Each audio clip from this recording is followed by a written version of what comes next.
Assalamu alaikum. Today we will discuss our next topic of chapter number 12 electrostatic, which is electric flux. Electric flux क्या होता है, इसको समझने के लिए हम लोग यहाँ पे फिगर कंसिडर कर रहे हैं। फिगर के अंदर अगर आप देखें तो ये जो हमारे पास रेड कलर है, ये हमारे पास इलेक्ट्रिक फील्ड लाइंस के हैं, यानी जिनको हम क्या कहते हैं, lines of forces. Lines of forces हमने पिछले टॉपिक में पढ़ा हुआ है। लाइंस ऑफ फोर्सेस हमारे पास इलेक्ट्रिक फील्ड लाइंस को हम कहते हैं। क्यों कहते हैं? क्योंकि अगर हम इन लाइंस में किसी दूसरे चार्ज पार्टिकल को रखेंगे तो ये इसके ऊपर कोई ना कोई फोर्स इंसर्ट करेगा। तो ये हमारे पास एक यूनिफॉर्म इलेक्ट्रिक फील्ड की लाइंस ऑफ फोर्सेस हैं। इन लाइंस ऑफ फोर्सेस के अंदर हमने किसी भी एलिमेंट के दो सरफेस एरिया कंसिडर किए हैं, एक एरिया बी और दूसरा हमारे पास एरिया है ए। अब इस एरिया ए और बी को जब हम इन इलेक्ट्रिक फील्ड लाइंस के अंदर प्लेस करेंगे तो ये ऑब्वियस बात है कि इनके अंदर से कोई ना कोई number of electric field lines गुजरेंगी। जैसे एरिया ए में से आप देखें तो कितनी नंबर ऑफ़ लाइंस गुजर रही हैं, 1, 2, 3 और 4 लाइंस गुजर रही हैं। इसी तरह एरिया बी में से अगर आप देखें उसमें से कितनी नंबर ऑफ़ लाइंस गुजर रही हैं, 1 और 2। तो यहाँ पे कितनी लाइंस गुजर रही हैं, 2 लाइंस गुजर रही हैं। तो इट मीन्स किसी भी electric field element, electric field lines या लाइंस ऑफ फोर्सेस के अंदर हम किसी भी चार्ज एलिमेंट के एरिया को रखें और उस एरिया में से जितनी नंबर ऑफ़ लाइंस गुजरती हैं उसको हम क्या कहते हैं, इलेक्ट्रिक फ्लक्स। दूसरी जो चीज़ यहाँ पे आप देख सकते हैं वो ये है कि अगर आप देखें इलेक्ट्रिक फील्ड लाइंस तो वो किस एक्सिस के लॉन्ग है, वाई एक्सिस के लॉन्ग, और जो हमारे पास एरिया है वो हमने किस एक्सिस के लॉन्ग रखा हुआ है, एक्स एक्सिस के लॉन्ग। तो इट मीन्स यहाँ पे एरिया ए और एरिया बी के और इलेक्ट्रिक फील्ड लाइंस के दरमियान कितना एंगल बनेगा, 90 डिग्री। तो हम ये भी कह सकते हैं कि यहाँ पे हमारे पास एरिया जो है इलेक्ट्रिक फील्ड लाइन से परपेंडिकुलर डायरेक्शन में रखा हुआ है हमने। तो इसी तरह किसी एरिया को जब हम इलेक्ट्रिक फील्ड लाइंस में परपेंडिकुलर डायरेक्शन में रखेंगे तो उसमें से जितनी number of electric field lines गुजरती हैं उसको हम क्या कहते हैं, इलेक्ट्रिक फील्ड इंटेंसिटी। दो चीज़ें हम लोग यहाँ पे डिस्कस करेंगे कि एक तो ये कि किसी भी हम लोग एरिया को जब रखते हैं इलेक्ट्रिक फील्ड के अंदर और उस एरिया में से जितनी नंबर ऑफ़ लाइंस गुजरेगी उसको हमने क्या कहा, electric flux. When we place an element of area in electric field some of the lines of forces pass through it. जब किसी भी एरिया को हम इलेक्ट्रिक फील्ड के अंदर रखते हैं तो ये ऑब्वियस बात है कि उसमें से कोई ना कोई नंबर ऑफ़ लाइंस फोर्सेस ज़रूर गुजरेंगी। The number of field lines passing through a certain element area is known as electric flux. Through that area, it is usually denoted by Greek letter phi. ये हमारे पास electric flux की definition है कि किसी भी area के अंदर से जितनी नंबर ऑफ़ लाइंस गुजरती हैं उसको हम इलेक्ट्रिक फ्लक्स कहते हैं। इलेक्ट्रिक फ्लक्स को ग्रीक लेटर फाई से शुरू करते हैं। जैसे हमने पीछे एग्जांपल में देखा था कि हमारे पास एरिया ए में कितनी नंबर ऑफ़ लाइंस गुजर रही हैं, 4, बी में से कितनी गुजर रही हैं, 2। तो ए का फ्लक्स आ जाएगा 4 और बी का फ्लक्स आ जाएगा 2। अब हम लोगों ने बात की कि एरिया जो है हमारे पास वो इलेक्ट्रिक फील्ड लाइन से क्या था, परपेंडिकुलर था।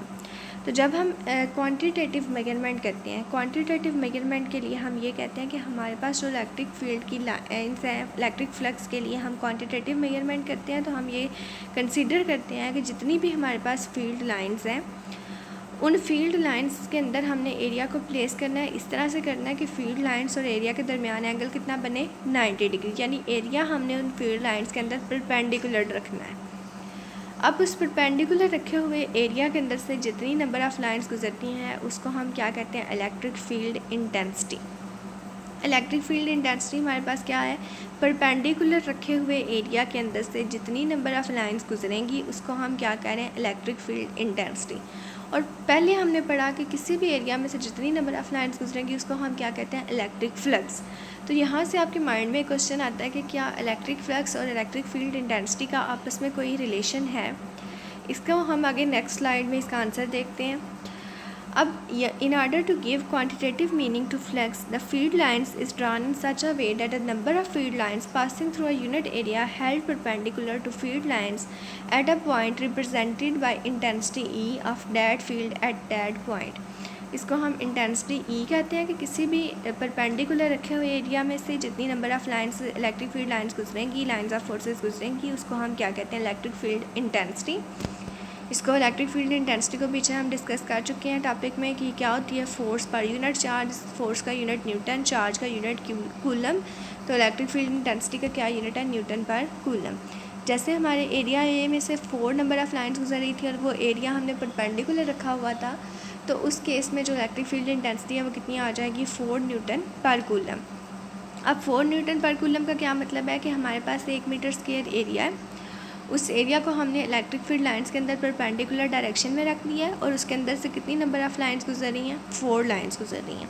तो इट मीन्स उसकी इलेक्ट्रिक फील्ड इंटेंसिटी कितनी आ जाएगी, 4 न्यूटन पर coulomb. This means that if 1 metre square area is held perpendicular to field lines at this point 4 field lines will pass through it. अब मैंने कहा कि हमने इलेक्ट्रिक फ्लक्स कहा था कि number of lines passing through an area, and electric field intensity हमने कहा था number of field lines passing through an area which is held perpendicular to field lines. तो अब हम ड्रा करते हैं, यहाँ पे ड्राइव करते हैं, देखते हैं कि क्या रिलेशनशिप है between electric flux and electric intensity and area A. अब इस रिलेशन को ड्रा करने के लिए हम अपनी प्रीवियस फिगर को कंसिडर करते हैं। इस फिगर के अंदर हमने एक यूनिफॉर्म इलेक्ट्रिक फील्ड लाइंस देखी हैं और 3 डायमेंशनल में ये फिगर हमने ड्रा किया है, जिसमें हमने देखा कि number of lines pass out हो रही हैं एरिया ए में से। In order to establish relationship between electric flux phi, electric intensity E and area A, figure showed 3-dimensional representation electric field lines due to uniform electric field of intensity E। तो हमारे पास जो previous figure थी उसमें electric field intensity क्या है, E है। अब इन relations को हम अंडरस्टैंड करने के लिए 3 केसेस डिस्कस करेंगे। यहाँ पे सबसे पहला केस है हमारे पास जिसमें हमने एरिया को इलेक्ट्रिक फील्ड लाइन से परपेंडिकुलर रखा हुआ है। इट मीन्स एरिया और इलेक्ट्रिक फील्ड लाइंस के दरमियान जो एंगल है वो कितना होना चाहिए, 90 डिग्री। अब इस फिगर में देखें तो इलेक्ट्रिक फील्ड लाइंस किस एक्सिस के अलॉन्ग है, अलॉन्ग एक्स एक्सिस, और एरिया किस एक्सिस के अलॉन्ग है, अलॉन्ग वाई एक्सिस। ये जो ब्लैक कलर में एरिया का वेक्टर है ये इस एरिया की डायरेक्शन ड्रा कर है, जो हम उसके सेंटर से नॉर्मल ड्रा करते हैं आउटवर्ड, और ये हमारे पास उसकी डायरेक्शन है। लेकिन अगर एरिया देखें तो एरिया किस एक्सिस के अलॉन्ग हमने रखा हुआ है, अलॉन्ग वाई एक्सिस। अब इस केस के अंदर maximum number of electric field lines इसके अंदर से गुजर सकती हैं। तो इसमें इस परपेंडिकुलर रखे हुए एरिया के अंदर से जितनी नंबर ऑफ़ लाइंस गुजरेंगी इसको हम क्या कहते हैं, इलेक्ट्रिक फ्लक्स। अब इलेक्ट्रिक फ्लक्स इस केस में क्या आ जाएगा, in figure area A is perpendicular to field lines then E A perpendicular lines pass through it. अब यहाँ पे एरिया परपेंडिकुलर है फील्ड लाइन से और जितनी नंबर ऑफ़ फील्ड लाइंस इसमें से गुजरेंगी इसको हम क्या कहते हैं, इलेक्ट्रिक फील्ड इंटेंसिटी ई कहते हैं। ई और इस एरिया ए परपेंडिकुलर का जो प्रोडक्ट है वो हमें क्या दे देगा, इलेक्ट्रिक फ्लक्स। ए परपेंडिकुलर क्या शो कर रहा है कि हमारे पास एरिया फील्ड लाइन से परपेंडिकुलर रखा हुआ था। सेकंड केस हम कंसिडर कर रहे हैं जिसमें हमने एरिया को फील्ड लाइन से पैरेलल डायरेक्शन में रखा हुआ है। यहाँ पे देखें तो ये इलेक्ट्रिक फील्ड लाइंस पे एक्स एक्सिस के अलॉन्ग, और जो एरिया है ये भी किस एक्सिस के अलॉन्ग रखा हुआ है, हमने अलॉन्ग एक्स एक्सिस के अलॉन्ग हॉरिजॉन्टल रखा हुआ है। और ये जो एरिया का वेक्टर जो डायरेक्शन शो कर रहा है वो 90 डिग्री की डायरेक्शन में नॉर्मल ड्रा कर रहे हैं हम लोग, इसलिए इसकी डायरेक्शन परपेंडिकुलर है। तो हम लोग यहाँ पे ये जो ग्रीन वाला एरिया है इसको कंसिडर करते हैं कि इस एरिया को हमने, इसकी क्या डायमेंशन है, इसको हमने किधर रखा हुआ है। अब इस केस में अगर आप देखें तो कोई भी इलेक्ट्रिक फील्ड लाइन, कोई भी रेड वाला एरो इस एरिया के अंदर से नहीं गुजर रहा, सारे इसके ऊपर से गुजर रहे हैं या इसके नीचे से गुजर रहे हैं, यानी कोई भी इलेक्ट्रिक फील्ड लाइन इसमें के अंदर से पास आउट नहीं होगी। तो जब कोई इलेक्ट्रिक फील्ड लाइन्स ही नहीं गुजरी तो इस केस में इलेक्ट्रिक फ्लक्स क्या होगा, हमारे पास ज़ीरो होगा। If area A is held parallel to field lines, then it is obvious that no line cross this area and hence in this case flux is zero. तो phi किसके equal आ जाएगा, E A parallel which is equal to zero। अब A parallel यहाँ पे क्या indicate कर रहा है कि एरिया हमने पैरेलल रखा हुआ है टू द फील्ड लाइंस। तो हमने 2 केस देख लिए। पहले केस में हमने देखा कि एरिया परपेंडिकुलर हो तो maximum number of field lines गुजरेंगी और उस इलेक्ट्रिक फील्ड इंटेंसिटी और परपेंडिकुलर एरिया के प्रोडक्ट को हम क्या कहते हैं, इलेक्ट्रिक फ्लक्स। दूसरे रिलेशन में हमने देखा कि एरिया पैरेलल हो तो कोई नंबर ऑफ़ लाइंस नहीं गुजरेगी और एरिया पैरेलल और इलेक्ट्रिक फील्ड इंटेंसिटी का जो प्रोडक्ट है वो किसकी इक्वल आएगा, ज़ीरो, यानी इलेक्ट्रिक फ्लक्स ज़ीरो है, कोई लाइन वहाँ से इलेक्ट्रिक फील्ड लाइंस वहाँ से पास आउट नहीं हुई। थर्ड केस में हम लोगों ने कंसिडर किया है कि if area is inclined to electric field line. Inclined का मतलब है कि यहाँ पे देखें अगर आप ये ग्रीन वाला एरिया, ना तो ये पैरेलल है ना ये परपेंडिकुलर है, बल्कि अगर आप देखें तो ये यहाँ पे इलेक्ट्रिक फील्ड लाइन से कोई एंगल बनाएगा थीटा। थीटा के सामने वाला कंपोनेंट साइन और थीटा के अलॉन्ग ये जो डॉटेड प्रोजेक्शन वाला कंपोनेंट है ये कौन सा होगा, कॉस वाला। अब यहाँ पे इलेक्ट्रिक फील्ड लाइंस किस वाले कंपोनेंट के अलॉन्ग गुजरी हैं, कॉस वाले कंपोनेंट के अलॉन्ग। जो नीचे साइन वाला कंपोनेंट है इससे तो कोई इलेक्ट्रिक फील्ड लाइन गुजर ही नहीं रही। तो इस केस में हमारे पास ये जो कॉस वाला कंपोनेंट है ये है भी इलेक्ट्रिक फील्ड लाइन से परपेंडिकुलर। तो परपेंडिकुलर में से जो इलेक्ट्रिक फील्ड लाइंस गुजर रही हैं ए कास थीटा है वो एरिया, और उसमें से जो इलेक्ट्रिक फील्ड लाइंस गुजरेंगी इनको हम क्या कहते हैं इलेक्ट्रिक फील्ड इंटेंसिटी ई। तो ई और इसे कास थीटा के प्रोडक्ट को हम यहाँ पे क्या कहेंगे electric flux. Figure show when area is neither parallel nor perpendicular to field lines, either inclined at an angle theta with the lines. In this case, we have to find projection of area which is perpendicular to field lines. The area of this projection is a cos theta. हमने area की projection draw की a sin theta और a cos theta, और हमने देखा कि कौन सा एरिया है जो इलेक्ट्रिक फील्ड लाइन से कौन सा प्रोजेक्शन वाला एरिया आ रहा है परपेंडिकुलर। तो इलेक्ट्रिक फील्ड लाइन से जो परपेंडिकुलर आ रहा है वो ए कास थीटा है, और जो ए साइन थीटा नीचे वाली जो लाइन है हमारे पास वो क्या आ रही है पैरेलल आ रही है। तो फ्लक्स हमारे पास इस केस में आ गया phi is equal to E A cos theta. Usually the element of area is represented by vector area A whose magnitude is equal to surface area of the element and whose direction is drawn of normal to the area of element and whose direction is direction of normal to the area।